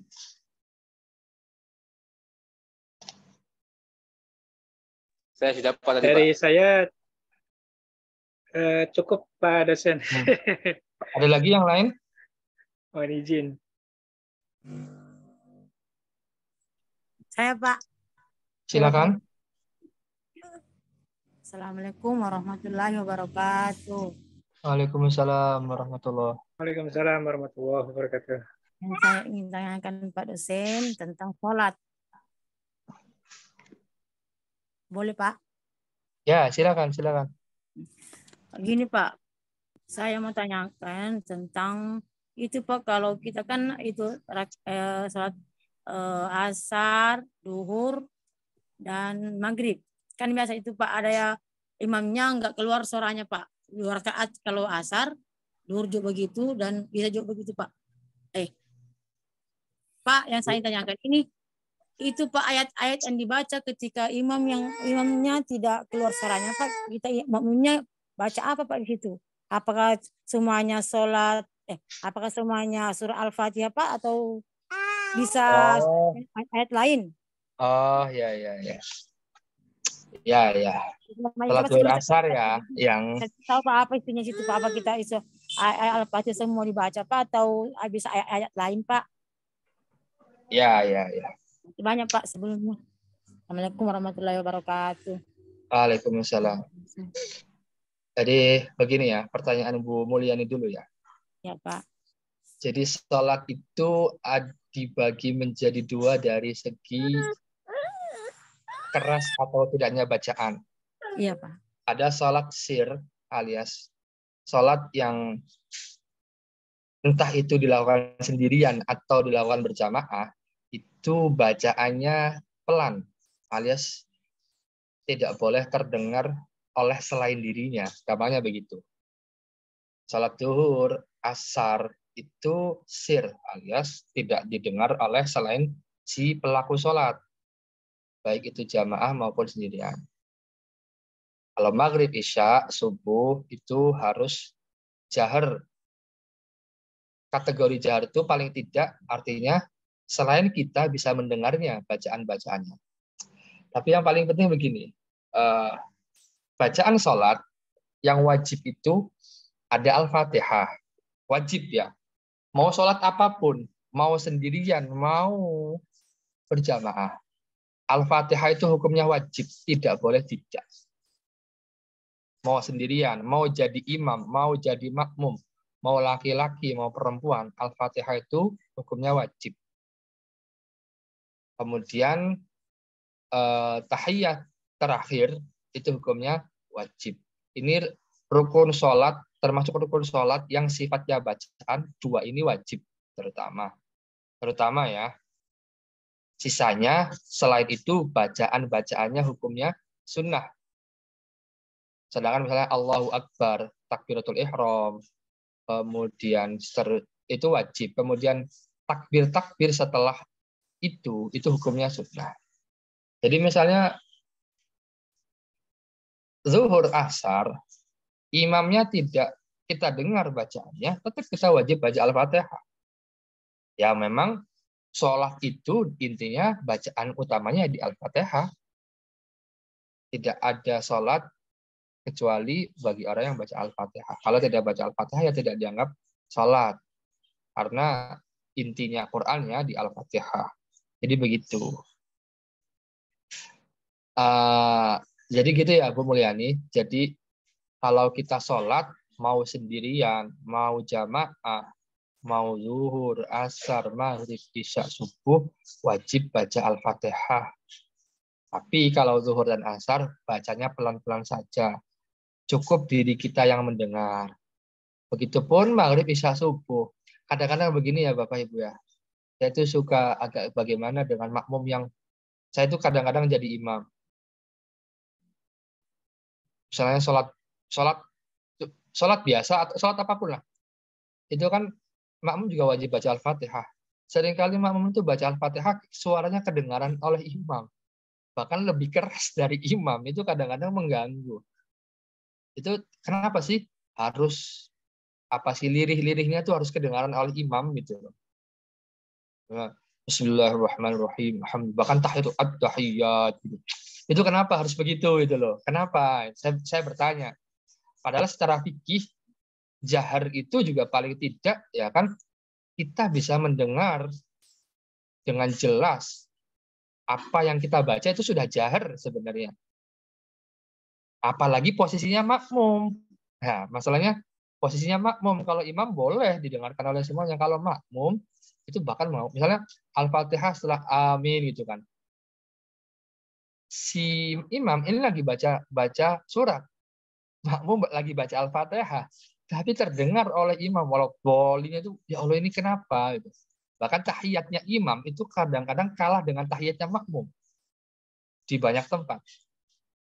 Nah, itu kenapa saya bertanya, namanya kenapa kita harus begitu loh. Jadi begitu ya, Bu Mulyani. Kemudian soal tarawih. Jadi kita harus pahami Bapak Ibu ya. Ada kaidah fikih namanya al-wajibu la yutraku illa diwajibin. Sesuatu yang wajib tidak boleh ditinggalkan kecuali untuk melakukan kewajiban yang lain yang sama nilainya. Bisa dipahami tidak? Maksudnya begini, kita tidak boleh meninggalkan kewajiban apapun kecuali diganti dengan kewajiban yang setara wajibnya. Contoh, Bapak Ibu tidak kuliah misalnya, yang itu wajib. Boleh ditinggalkan ketika ada sesuatu yang wajib pula. Misalnya, orang tuanya sakit dan ibu punya kewajiban untuk menjaga. Bapak Ibu punya kewajiban menjaga. Itu hukumnya wajib. Maka kewajiban ini boleh ditinggalkan untuk melakukan kewajiban yang lain. Tidak boleh kewajiban ditinggalkan untuk melakukan yang sunnah. Dalam hal ini, misalnya, orang-orang yang mencari penghasilan, bekerja di malam hari Ramadan, dari maghrib sampai subuh misalnya, seperti satpam, itu hukumnya apa? Wajib. Sholat tarawih itu hukumnya sunnah.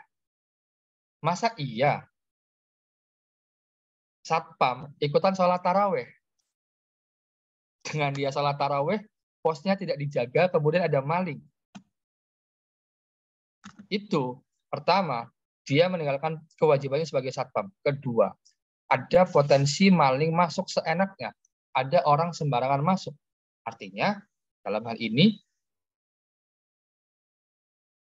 bisa digantikan oleh sholat tarawih di waktu yang bersamaan.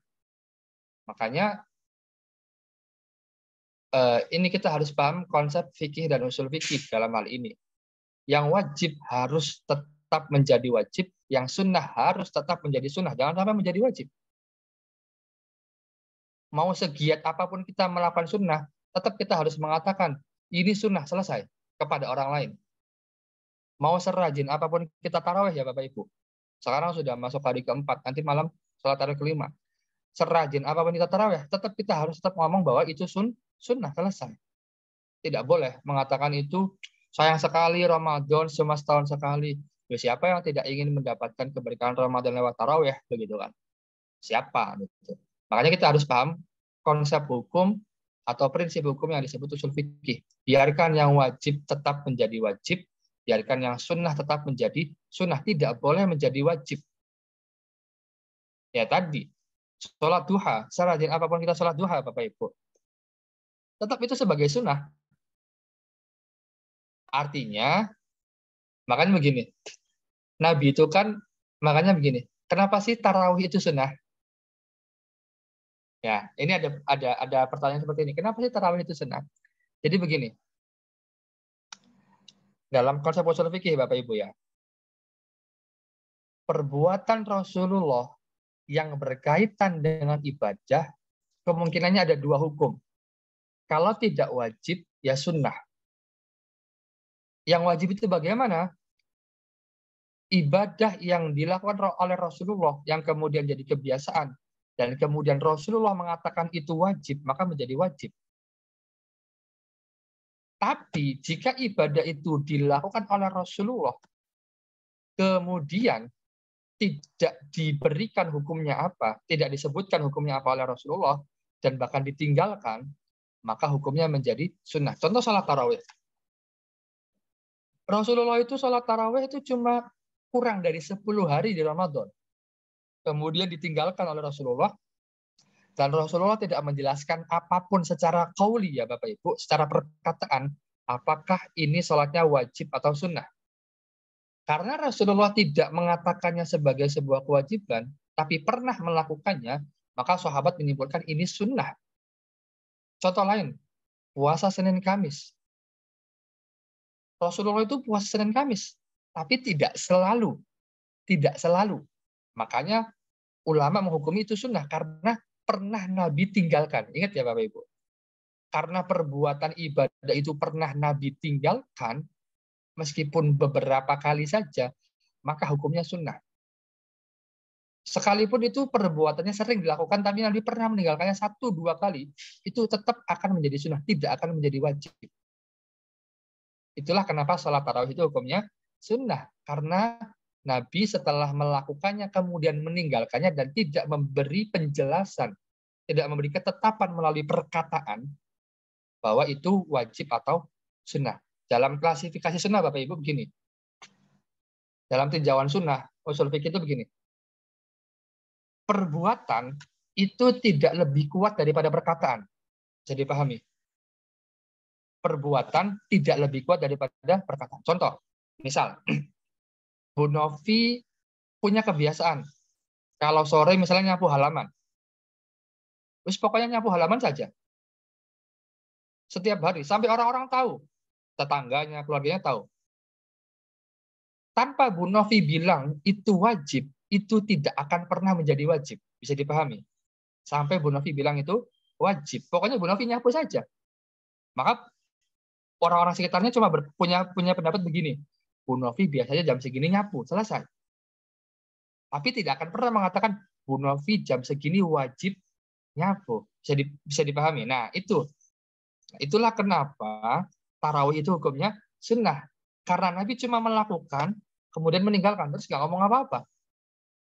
Ini kita harus pahami Bapak Ibu dalam konteks hukum usul fikih misalnya, bahwa perbuatan tidak akan lebih kuat dari perkataan.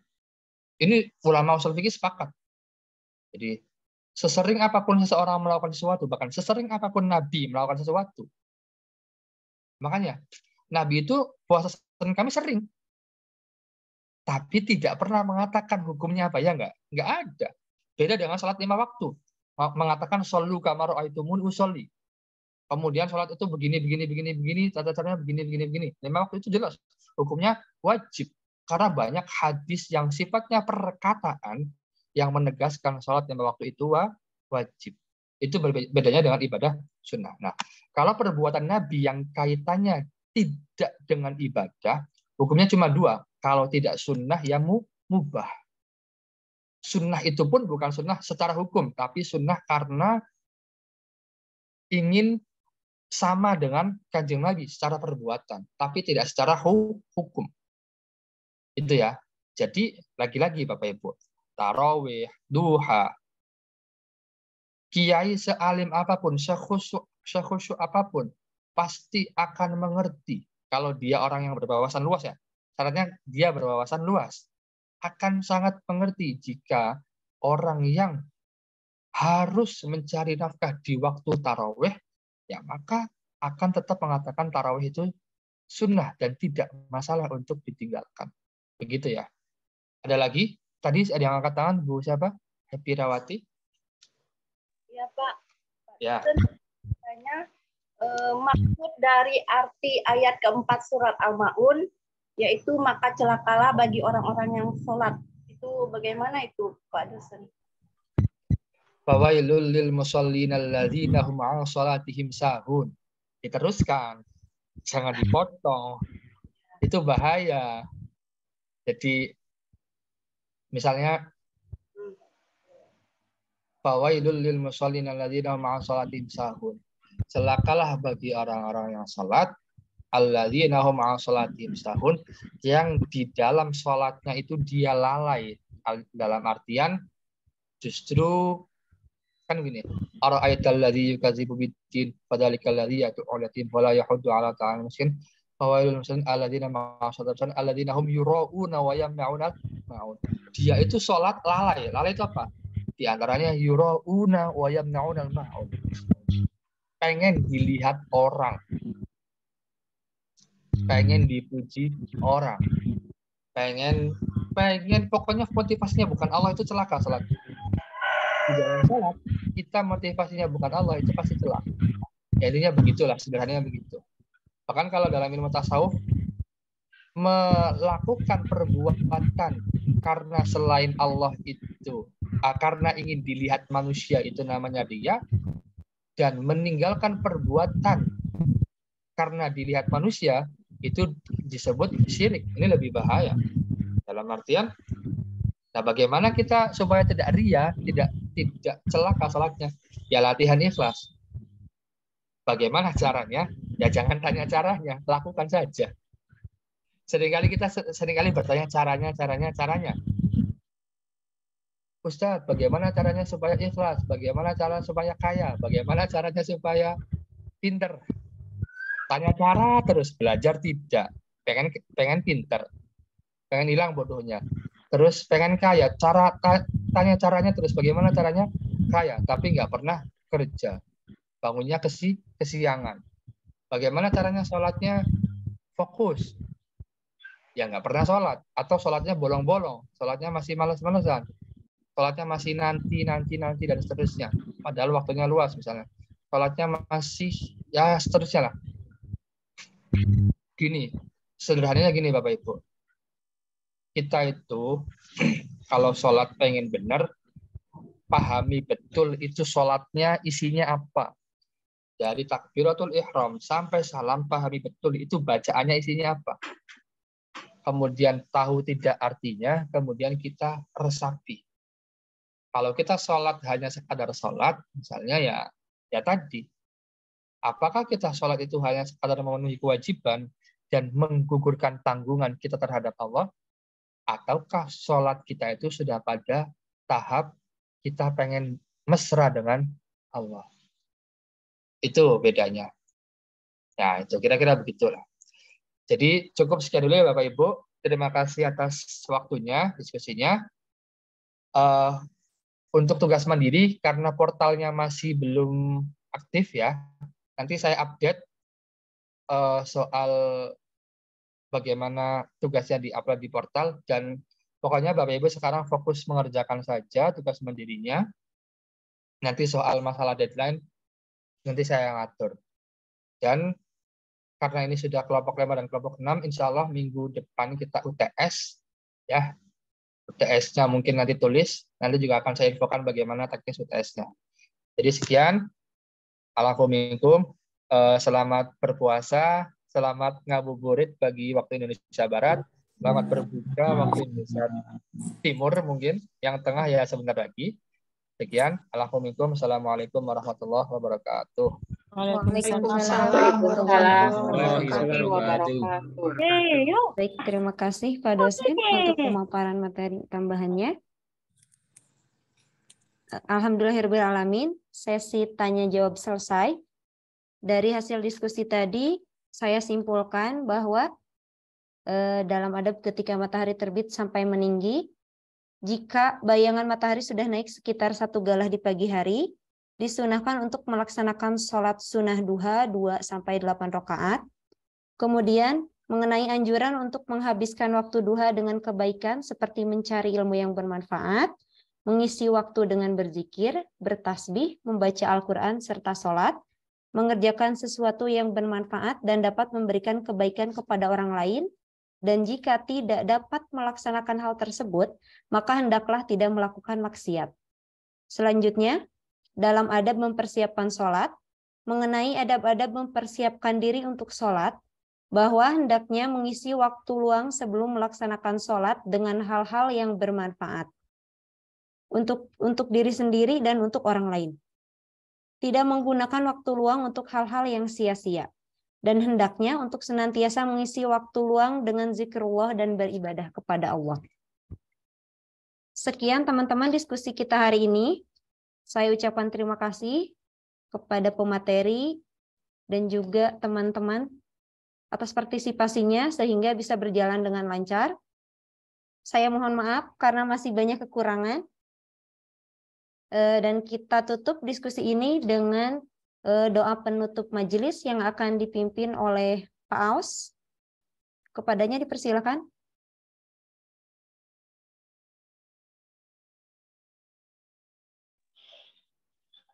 Assalamualaikum warahmatullahi wabarakatuh. Allahumma shalli wa sallim ala habibina wa syafiina wa karimina wa durina wa walana Muhammad wa sallim radhiyallahu ta'ala latina ashabi Rasulillah. Allahumma jal hadha jama'an jama'an hasan wa tafarqan ba'di tafarqan nasbi. Allahumma rizqna ilman nafi'an wa amalan nafi'an halalan tayyiban barakan. Amin. Rabbana hab lana min azwajina wa dhurriyyatina qurrata a'yun waj'alna lil muttaqina imama. Rabbana hab lana min azwajina wa dhurriyyatina qurrata a'yun waj'alna lil muttaqina imama.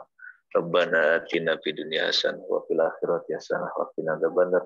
Wassallallahu ala sayyidina Muhammadin wa ala alihi wa sahbihi wa baraka wasallam. Subhana rabbika rabbil izzati amma yasifun. Wassalamu ala mursalin walhamdulillahi rabbil alamin. Assalamualaikum warahmatullahi wabarakatuh.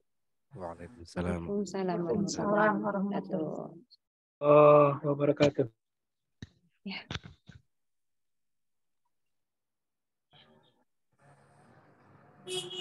Baik, terima kasih Pak Os. Saya akhiri diskusi kali ini. Wabil taufiq wal hidayah. Wassalamualaikum warahmatullahi wabarakatuh. Waalaikumsalam warahmatullahi wabarakatuh.